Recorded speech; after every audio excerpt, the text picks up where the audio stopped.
네, 이제 요약집 61페이지 개업공인중개사의 중개보수와 관련된 핵심 이론 요약 빠르게 정리해보고 관련된 최근의 기출문제들 보도록 하겠습니다.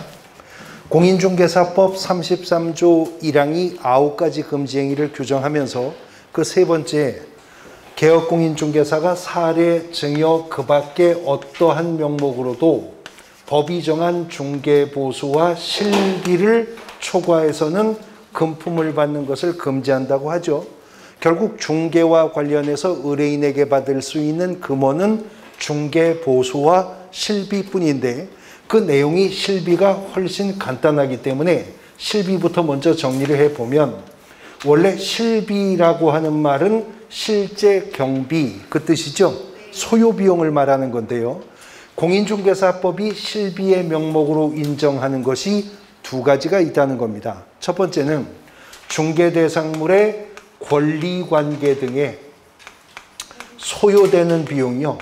이거 실비로 인정을 해주고 공인중개사법이 새롭게 실비의 명목으로 인정해 준 것이 구차개정을 통해 도입한 건데 아까 개업공인중개사가 계약금 등의 예치 명의자가 될 수가 있다고 그랬었잖아요.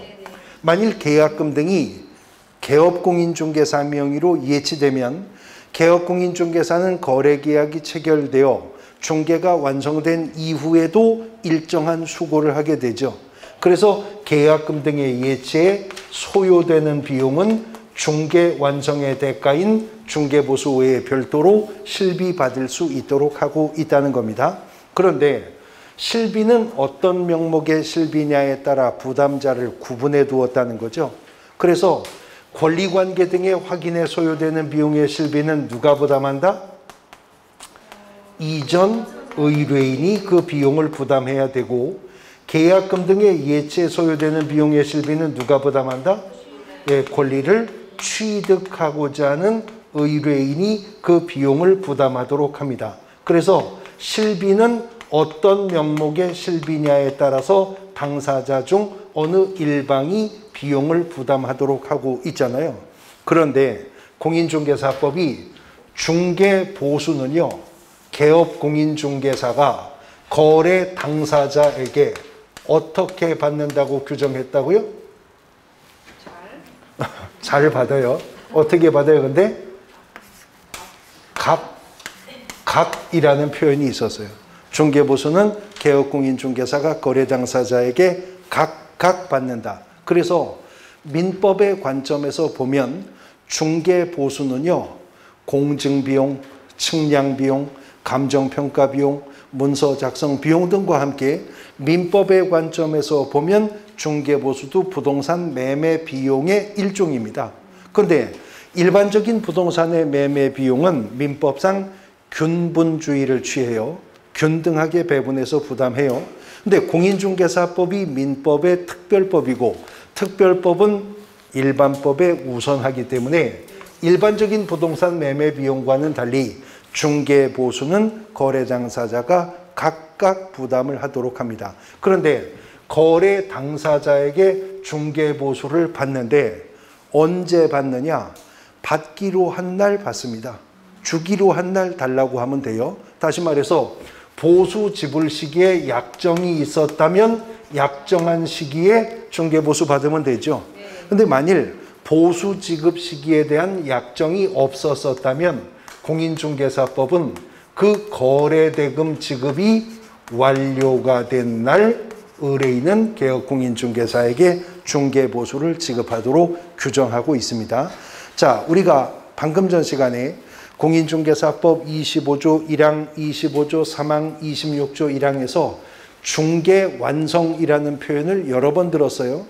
공인중개사법이 말하는 중개완성은 개업공인중개사의 중개로 당사자 간의 거래계약이 체결되면 중개가 완성되죠. 근데 공인중개사법은 보수지불 시기에 약정이 없으면 거래계약이 체결된 날 중개보수 받는다라고 규정하지 않고 거래대금 지급이 완료된 날 중개보수 지급하도록 규정하고 있습니다. 이러한 개업공인중개사의 중개보수 청구권은 개업공인중개사가 왜 중개를 업으로 한다고요? 돈 벌려고. 그래서 개업공인중개사는 상법상 상인의 지위가 있기 때문에 중개보수 청구권은 이미 개업공인중개사가 의뢰인과 중개계약을 체결만 해도 발생해서 존재하고 있다고 보는 거죠. 그러나 정지조건부의 권리이기 때문에 조건의 성취가 있어야 행사가 가능해진다는 거죠. 그 조건의 성취라고 하는 것은 중개의 완성입니다. 다시 말해서 개업공인중개사의 중개로 당사자 간에 거래계약이 체결되어야 중개가 완성되고 이때 보수청구권을 행사할 수 있게 되는 거죠. 단 공인중개사법이 말하는 중개 완성이란 거래계약 체결이지 체결된 거래계약의 이행의 종료가 아니라는 것이죠. 그래서 체결되었던 거래계약이 이행 과정에서 무효가 되거나 취소가 되거나 해제가 되었다 하더라도 계약이 깨졌다 하더라도 중개 완성으로 거래계약이 체결되었었다면 개업공인중개사는 보수받을 수 있다는 거죠. 계약이 이행 과정에서 깨져도요. 그런데 계약이 무효되거나 취소되거나 해제가 된 원인이요. 개업공인중개사의 업무상 고의나 과실 때문에 업무상 고의나 과실로 인하여 무효되거나 취소되거나 해제가 되었다면 그때는 중개보수 청구권은 소멸하는 것으로 본다라는 것입니다.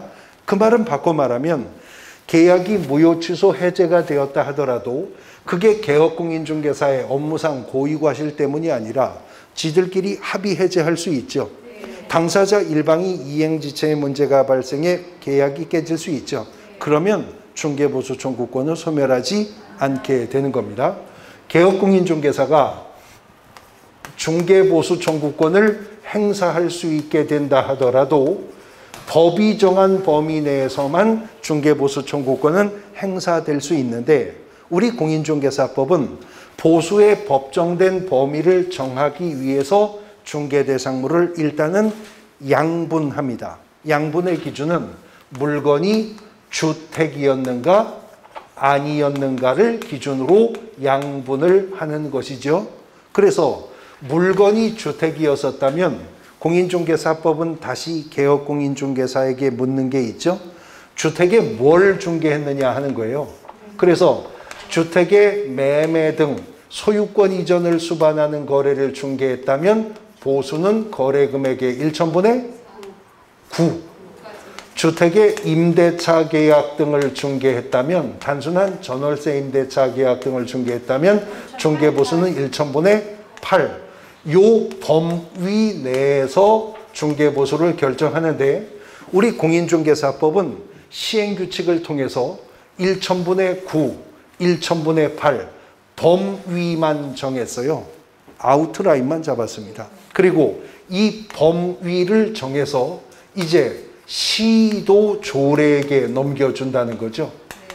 그러면 각 시도는 조례를 통해서요.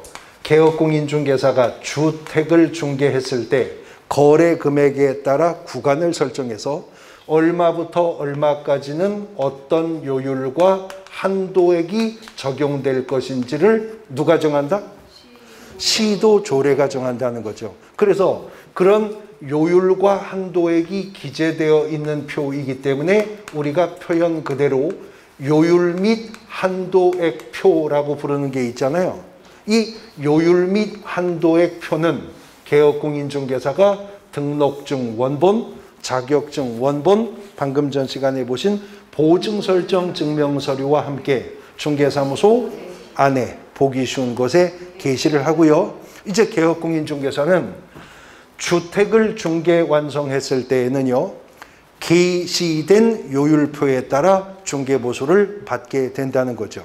자, 게시된 요율표에 따라 그 말은 시도가 조례를 통해서 요율과 한도액을 정하니 각 시도마다 물론 공인중개사법이 정해준 범위 내에서의 유격일 뿐이겠지만 조금씩 다를 수 있죠. 근데 언제나 요율 한도액은 어디를 기준으로 결정한다? 그렇죠. 사무소 소재지를 기준으로 하여서 정해질 것이다. 그 말입니다. 그러면 서울시 강남구에 중개사무소가 있는 개업공인중개사가 경기도 성남시 분당구에 아파트 매매 계약 중개할 수 있죠. 그럼 요율표는 누가 정한 요율표를 봐요? 서울시 조례가 정한 요율표를 본다는 거죠. 어디를 기준으로 하니까? 사무소 소재지를 기준으로 하니까. 그러면 분사무소도 분사무소 소재지를 기준으로 요율 정합니까? 그래요? 그런가요? 그런 거예요. 네, 그런 거예요. 그렇다고요. 뭘 믿어야지. 그렇다고요. 분사무소는요, 설치 신고, 이전 신고, 심지어 인장 등록까지도 다 어디 가서 한다? 주사무소 소재지 등록관청 가서 한다 그랬잖아요. 근데 요율 한도액만큼은 분사무소조차도 분사무소 소재지 시도조례 요율을 기준으로 하는 거예요. 예를 들어서 서울시 종로구에 주사무소가 있는 법인이 대전광역시 유성구에 분사무소 설치했는데 대전광역시 유성구 소재 분사무소가 부산광역시 사하구 아파트 매매를 중개 완성했답니다.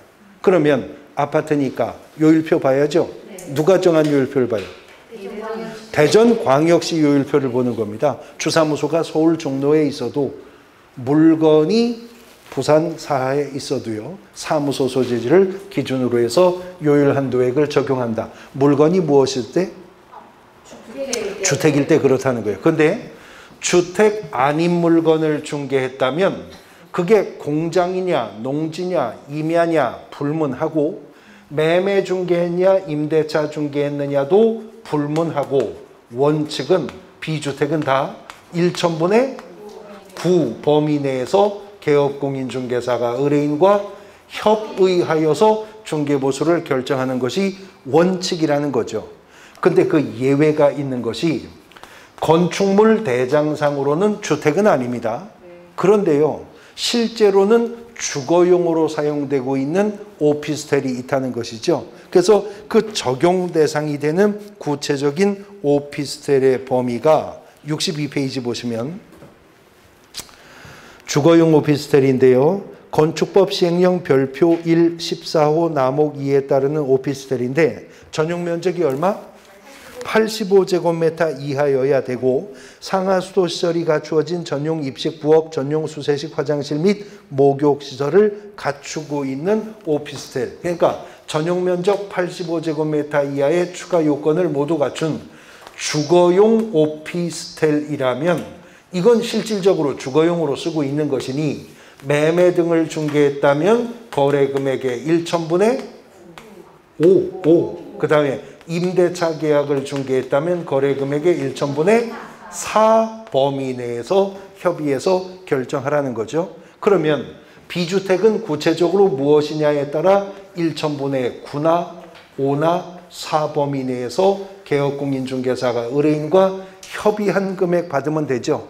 단 개업공인중개사는 게시되어 있는 요율 한도액 표에 비주택을 중개했을 때는 9, 5, 4 범위 내에서 나는 얼마까지 받을 것인지 스스로 희망 요율을 정하여 어떻게 해요? 요율 한도의 표에. 그러니까 게시된 요율 한도의 표에다가 희망 요율을 명시하라는 거죠. 명시하고 이 명시한 희망 요율을 초과해서 받아서는 안 된다는 겁니다. 자, 그러면 중개 대상물이 무엇이냐가 중개보수 계산에서는 항상 가장 먼저 판단되어야 하겠죠. 근데 문제는 복합 건물도 있더라는 거죠. 그래서 복합 건물의 경우에는 건물의 전체 면적 중에서 주거용으로 쓰고 있는 면적이 2분의 1 이상이면 그 물건은 주택으로 판단. 그럼 거꾸로 미만이라면 비주택으로 판단을 하라는 것입니다. 자, 요율이 어떻게 결정되는가를 보셨는데 요율은 기준 금액과 곱해서 산출액을 계산하게 되는 거잖아요. 근데 요율에 곱해야 할 기준 금액이라고 하는 것은 권리 득실 변경이 무엇이었느냐에 따라 달라진다는 것인데, 매매 계약일 경우에는 거래 금액이 요율에 곱할 기준 금액이 되는 것이 원칙이죠. 총 거래 금액이. 근데 유의할 것은 분양권 전매를 알선했을 때만큼은요, 총 분양가를 기준으로 하면 안 된다는 거죠. 분양권 전매 당시 기납입된 금액에다가 일정한 프리미엄을 합산한 금액이 요율에 곱할 기준 금액이 되어야 할 것이라는 겁니다. 그 다음에 교환 계약이었었다면 요율에 적용할 기준 금액은 무엇이랍니까? 고액의 교환가액, 거래 교환 대상 물건 중 높은 쪽입니다. 그 다음에 전세 계약일 경우에는 채권 전세까지 포함해서 전세금 혹은 전세 보증금이 요율에 곱할 기준 금액이 될 건데, 이제 문제는 월세 있는 임대차이거든요.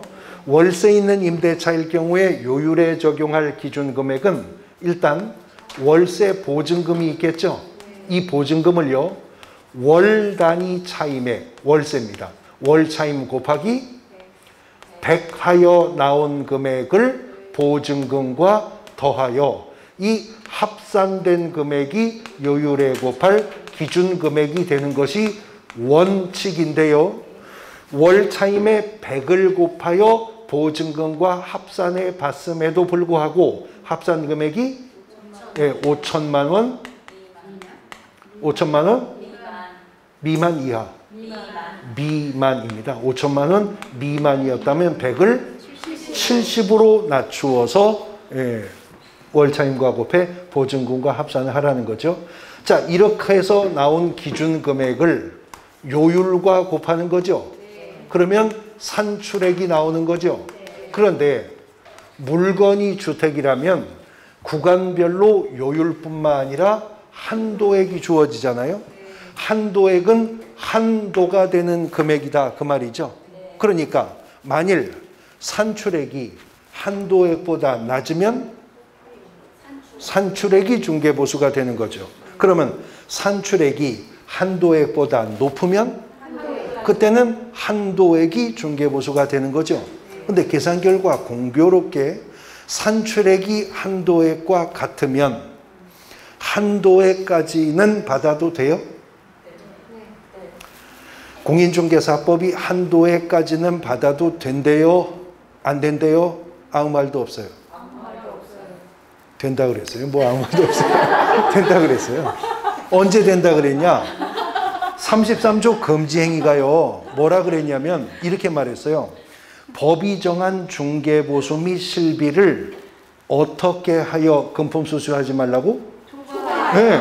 초과하여 금품수수하지 말래요. 초과하여 받지 말라는 말은, 그러면 5만 원을 초과하여 받지 마세요. 그러면 5만 원 받아도 되는 거예요? 네. 그렇죠. 이상이 아니라 초과니까. 그러니까 단순화하면 산출액이 한도액보다 적으면 산출액이 중개보수, 산출액이 한도액과 같거나 높으면 한도액이 중개보수가 되는 거죠.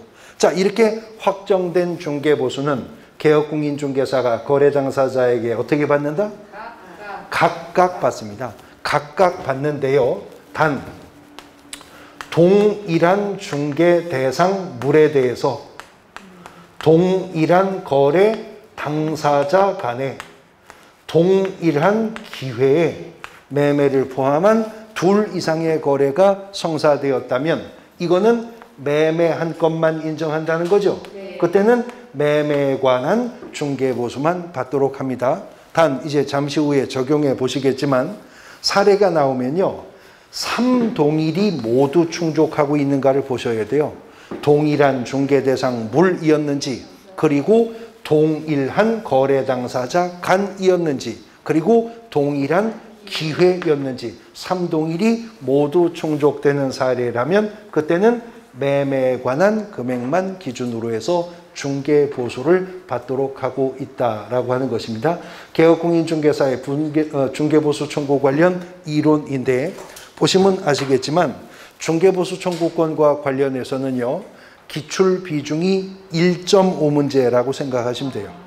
한 문제가 나오거나 두 문제가 나오거나 안 나오는 해는 없음. 매년 나오는데 한 문제 아니면 두 문제가 나오는데요. 두 문제가 한 회에 출제가 되면 보통 한 문제는 중개보수 청구권의 법적 성격 등을 묻는 이론 문제 한 문제와 또 한 문제는 중개보수액을 계산하는 계산 문제가 출제가 되게 되는 것입니다. 그런데요, 중개보수액을 계산하는 계산 문제가 출제가 된다 하더라도 공인중개사법에서 계산 문제 나와봐야 이거 하나거든요. 복비 계산하는 거. 뭐 학개론에서 나오는 그런 계산 없어요. 그냥 복비 계산하는 것도 간단하고 단순한 사칙 연산, 덧셈 아니면 곱셈 나오지 뺄셈 나눗셈도 안 나와요. 미적배는 나오지도 않고 뺄셈 나눗셈도 없어요. 그냥 덧셈 곱셈 나오는 거기 때문에 사칙 연산의 계산은 어려울 게 전혀 없습니다. 이 덧셈이나 곱셈을 잘못해서 문제를 틀릴 수도 있을까요? 그러니까 초등학교 교육에 문제가 있어서 덧셈이나 곱셈을 잘못해서 보수 계산 문제를 틀릴 수도 있을까요? 네. 안 틀려요. 그렇게 해서 안 틀려요. 왜냐하면 공인중개사 시험은 전자계산기를 휴대하고 사용할 수 있는 시험이거든요. 그러니까 덧셈이나 곱셈은 내가 하는 게 아니라 계산기가 할 거예요. 나는 그냥 누르기만 하면 되는 거거든요. 그래도 혹시 잘못 눌러서 틀릴 수는 있을까요? 그러니까 긴장하고 누르니까 3을 눌러야 되는데 이렇게 떨다가 8을 눌러서 틀릴 수도 있을까요? 안 틀려요. 그렇게 해서는 안 틀려요. 왜냐하면 공인중개사 시험이요, 객관식으로 출제되거든요. 그래서 덧셈이나 곱셈을 잘못하잖아요. 산수의 문제가 발생하잖아요. 그럼 계산 끝나고 시험지를 보면 내가 계산한 금액이 없어요. 덧셈 곱셈을 잘못하면. 그러니까 그거는 아이고 내가 계산을 잘못했구나 바로 알고 수정할 수가 있다고요. 덧셈이나 곱셈 때문에 틀리는 게 아니라 중개보수 계산은 지금 보신 내용에 적용을 잘못해서 틀리는 거라고요. 그래서 중개보수는 이론에 대한 이해가 있다 하더라도 구체적 사례 속에 적용을 해 보셔야 되는데 최근 기출문제가 11문제 정도 수록되어 있는 부분이거든요. 물론 단원별 기출문제집은 정답과 해설이 바로바로 붙어 있지만 정답과 해설을 보지 마시고요. 그 계산 문제만 골라서 얼른 한번 계산을 해보시고 저와 함께 관련된 계산 문제를 맞춰보도록 하겠습니다. 이제 저는 10분간 쉴 테니 여러분들은 쉬지 마시고 지금 요 시험 문제 중에서 계산 문제만 골라서 의도적으로 해설과 정답 보지 마시고 직접 한번 계산을 해보세요. 10분 후에 관련된 문제, 이제 기출문제 보도록 할 겁니다.